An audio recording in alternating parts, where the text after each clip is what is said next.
बिस्मिल्लाहिर्रहमानिर्रहीम। अस्सलाम वालेकुम माय यूट्यूब फैमिली, कैसे हैं आप? उम्मीद है खैरियत से होंगे और मैं भी खैरियत से हूँ। अल्लाह पाक आप सबको खुश रखें, अपने हिफ्ज़-ओ-अमान में रखे। तो आज बनाया था मैंने सरसों का साग, जो कि बहुत मज़ेदार और डिलीशियस बन के रेडी हुआ था। बिना टाइम वेस्ट किए चलते हैं अपनी रेसिपी की तरफ।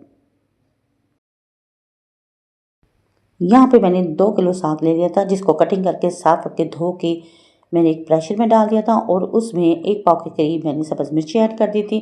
और साग ज़्यादा था, इसलिए मैंने थोड़ा थोड़ा करके इसमें पतीली में ऐड किया। तो यहाँ पे मैंने साग डालने के बाद, सब्ज़ मिर्च डालने के बाद ऊपर फिर साग डाला और ढक्कन दे के इसको छोड़ दिया, थोड़ा सा पानी ऐड करके। 1 घंटे के लिए इसे मैंने स्टीम में छोड़ दिया हुआ था। 1 घंटे के बाद ये गल चुका था। 1 टेबलस्पून इसमें मैंने नमक ऐड कर दिया था और 1 टेबलस्पून इसमें मैंने रेड चिली पाउडर ऐड कर दिया था। 1 टेबलस्पून इसमें मैंने कश्मीरी मिर्च ऐड कर दी थी और 1 टेबलस्पून ही इसमें मैंने चिली फ्लेक्स ऐड कर दी थी। 1 टेबलस्पून इसमें हल्दी पाउडर जाएगा। तमाम स्पाइसेस ऐड करने के बाद इसे मैंने डोई की मदद से अच्छी तरह से मिक्स कर लिया था, ताकि तमाम स्पाइसेस साग में मिक्स हो सकें। और साथ डोई की मदद से अब मैं इसको मैश कर लूँगी। बहुत अच्छे तरीके से मैं इसे मैश करूँगी। फ्लेम को ऑन रखेंगे और साथ इसे मैश करेंगे। फिर 2 टेबलस्पून इसमें मैंने अदरक डाल दिया। अब मैं इसे डोई की मदद से और मधानी की मदद से घोट कर इसको तैयार करूँगी। अगर आप ग्राइंड करना चाहती हैं तो आप मशीन में ग्राइंड भी कर सकती हैं।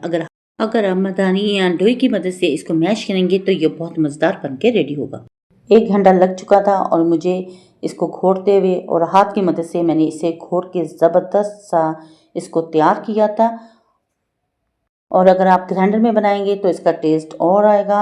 अगर हाथ से इसको मस के मैश करेंगे तो इसका टेस्ट ज़बरदस्त बन के रेडी होगा। हाथ की मदद से इसे मैंने अच्छी तरह से मैश करके यकजा कर लिया था और इसे मैंने दोबारा पतीली में डाल दिया था, ताकि इसका पानी ड्राई हो जाए। और फ्लेम को ऑन कर दिया था और साथ साथ मैंने इसको मिक्स किया था। काफ़ी हद तक पानी ड्राई हो चुका था और मैंने फ्लेम को लो कर दिया था और मज़ीद इसको मैंने ड्राई किया। और बहुत अच्छे तरीके से हम इसको मैश करेंगे। और फिर इसमें मैंने रेड चिली, जो तड़के वाली मिर्ची होती हैं, वो 3 अदद इसमें मैंने ऐड कर दी। लो फ्लेम पे इसको मैं कुक करूँगी ताकि इसका पानी भी ड्राई हो जाए। और फिर 2 टेबलस्पून इसमें मैंने नॉर्मल आटा, जो रोटी का होता है, इसमें ऐड कर दिया। और बहुत से लोग मकई का आटा इसमें डाल करते हैं। मेरे पास मकई का आटा नहीं था, इसलिए मैंने आम गंदम का आटा, जो जिससे रोटी बनाते हैं, वो मैंने इसमें ऐड कर दिया।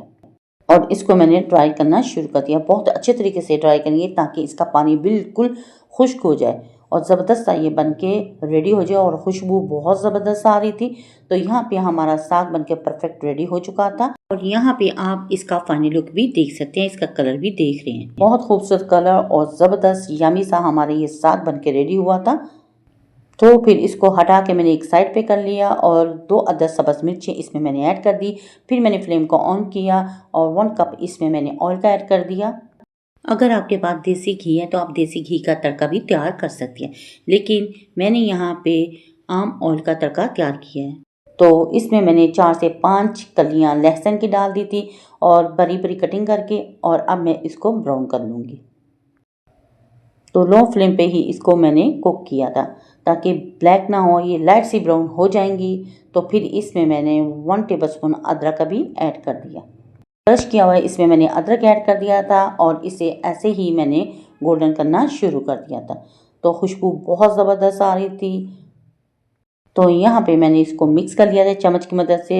और यहाँ पे ये हमारा तड़का रेडी हो चुका था और 4 अदद इसमें मैंने रेड चिली भी ऐड कर दी और गरम गरम तड़का मैंने साग के ऊपर डाल दिया था। यहाँ पे तड़का हमारा बनके परफेक्ट रेडी हो चुका था और इसे फिर मैंने साग के ऊपर डाल दिया। अगर आप ऑयल ऐड नहीं करना चाहते तड़के में तो आप देसी घी, अगर आपके पास घर का बना हुआ है, तो आप इसमें ऐड कर सकते हैं। उसका तड़का बना के इस पर डाल सकते हैं।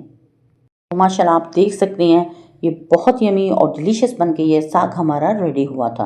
और सर्दियों में ये खाने का बहुत मज़ा आता है अगर इसके साथ मक्की के आटे की रोटी बनाई जाए। तो यहाँ पे तड़का डालने के बाद इसे मैंने चम्मच की मदद से मिक्स कर लिया था, ताकि अंदर तक इसका ऑयल चला जाए। तो अगर आप तड़का नहीं लगाना चाहते तो इसे वैसे भी फ्रीज़ कर सकते हैं, जब चाहे निकालें और ऑयल का तड़का लगा के आप इसको ले सकते हैं। और यहाँ पे साग बन के परफेक्ट रेडी हो चुका था और फिर इसे मैंने प्यारी सी प्लेट में डिश आउट कर लिया। अगर आपको मेरी ये वीडियो पसंद आए तो प्लीज़ मेरी वीडियो को लाइक शेयर और सब्सक्राइब जरूर करें। बेल आइकन के बटन को ज़रूर प्रेस किया करें ताकि आने वाली नोटिफिकेशन सबसे पहले आप तक पहुँच सके और आपके प्यारे प्यारे कमेंट्स मिलती रहती हैं, जिसके लिए थैंक यू सो मच। अगर वीडियो अच्छी लगे तो फैमिली फ्रेंड में शेयर भी कर दिया करें। तो यहाँ पे मैंने इसे सब्ज़ मिर्च और देसी घी के साथ गार्निश कर लिया था और ये बहुत यम्मी और डिलीशियस बन के साग हमारा रेडी हुआ था। तो इसको बनाएं और ट्राई ज़रूर करें, अपने बच्चों अपनी फैमिली के साथ करें एंजॉय और अपनी बहन को रखें दुआओं में याद। तो नेक्स्ट वीडियो तक दें इजाज़त। अल्लाह हाफिज़ और अल्लाह निगहबान।